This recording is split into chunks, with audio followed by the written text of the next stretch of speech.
Assalamualaikum warahmatullahi wabarakatuh. Sahabat beriman, semoga sehat selalu dan dimudahkan segala urusannya. Semoga puasanya lancar. Amin. Salah satu masalah yang dialami penduduk dunia di abad 21 ini adalah munculnya penyakit menular baru yang sangat menakutkan. Iya, apalagi kalau bukan COVID-19. Bahkan, penyakit yang menyebar dengan cepat ke seluruh dunia ini ditetapkan sebagai pandemi oleh Badan Kesehatan Dunia atau WHO pada tanggal 11 Maret tahun 2020. Hanya sekitar 3 bulan sejak virus mematikan ini ditemukan pertama kali di Wuhan, Cina. Hingga kini, menurut data dari Worldometers tanggal 20 April tahun 2021, anggota keluarga coronavirus ini telah menginfeksi 142.677.792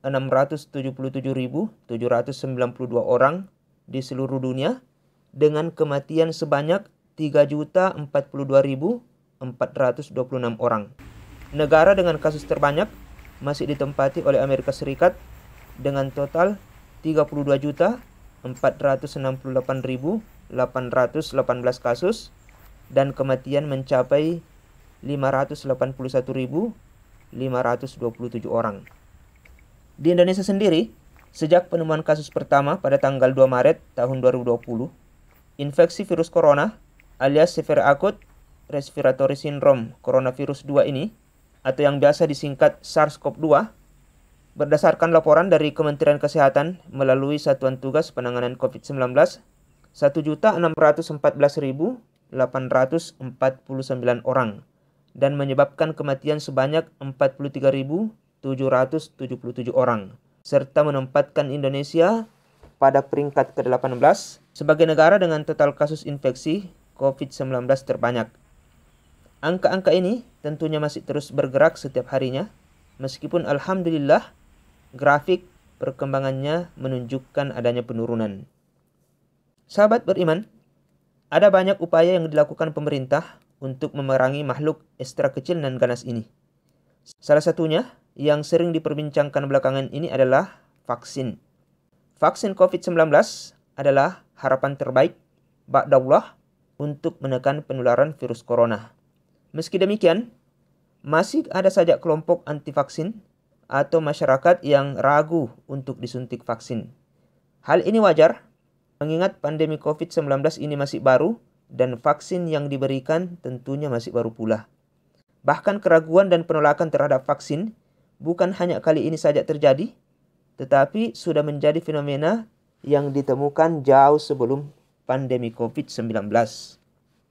Menjelang akhir tahun 2020, sejumlah kandidat vaksin COVID-19 dengan tingkat keamanan dan keefektifan yang bervariasi mulai bermunculan. Bahkan beberapa negara telah mengeluarkan izin penggunaan darurat pemakaian vaksin. Indonesia sendiri membulatkan tekad pada vaksin COVID-19 buatan Sinovac, sebuah perusahaan yang berbasis di Cina. Salah satu pertanyaan yang paling mendasar bagi seorang muslim terkait dengan vaksin adalah vaksin yang digunakan tersebut apakah halal atau tidak.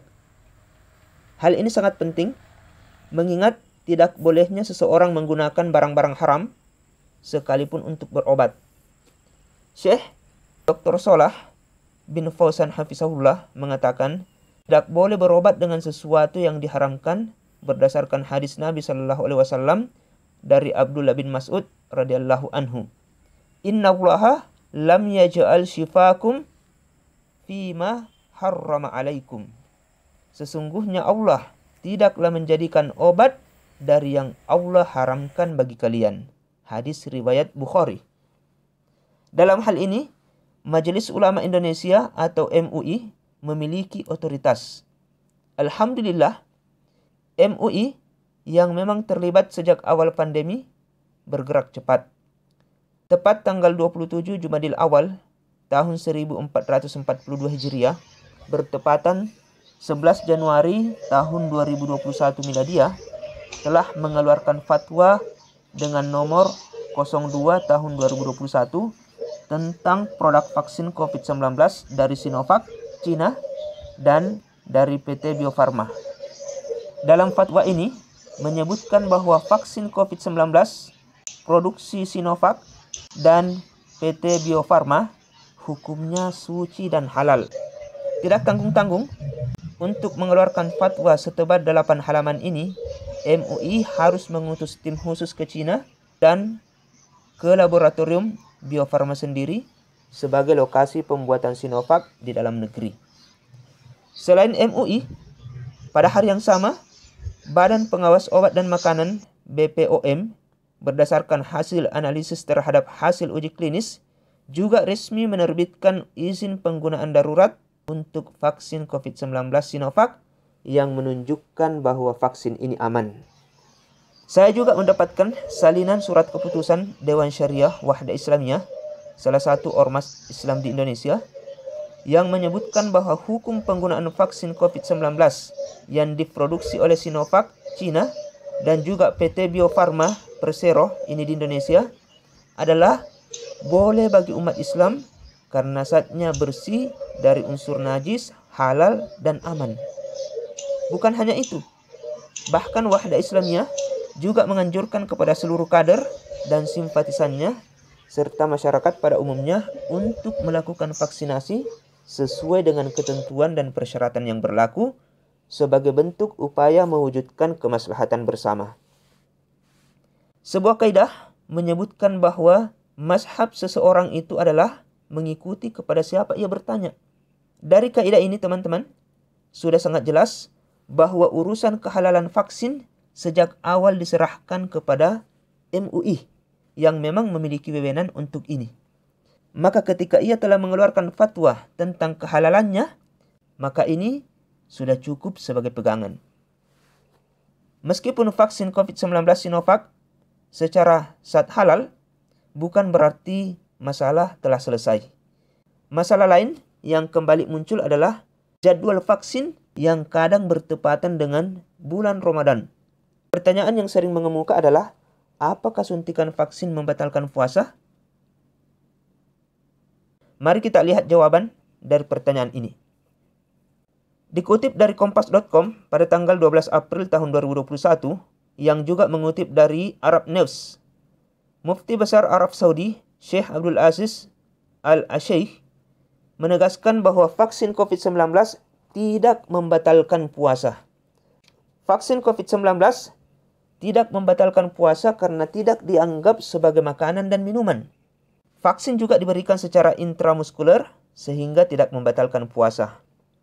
MUI sendiri juga telah mengeluarkan fatwa bahwa vaksin COVID-19 tidak membatalkan puasa. Sahabat beriman, hari ini tanggal 20 April tahun 2021 miladiah bertepatan dengan 8 Ramadan tahun 1442 Hijriah, tepat 4 pekan setelah saya menerima suntikan vaksin tahap yang pertama. Tanpa ragu, saya pun kembali mengunjungi salah satu pusat pelayanan kesehatan untuk mendapatkan vaksinasi tahap kedua. Alhamdulillah, saya baru saja menerima suntikan vaksinasi dosis kedua. Vaksin COVID-19 halal, suci, dan aman. Teman-teman tidak perlu ragu. Tapi ingat, vaksinasi hanya salah satu ikhtiar. Ikhtiar-ikhtiar yang lainnya harus tetap diperhatikan ya. Jangan sampai kendor. Berbahagialah teman-teman yang sudah vaksin, apalagi gratis. Kita telah mendukung program pemerintah yang memiliki maslahat yang besar bagi diri kita dan juga tentunya bagi seluruh warga negara secara umum. Yang belum vaksin, nantikan giliran Anda, hilangkan keraguan. Semoga kita semua dijaga oleh Allah Subhanahu wa taala. Assalamualaikum warahmatullahi wabarakatuh.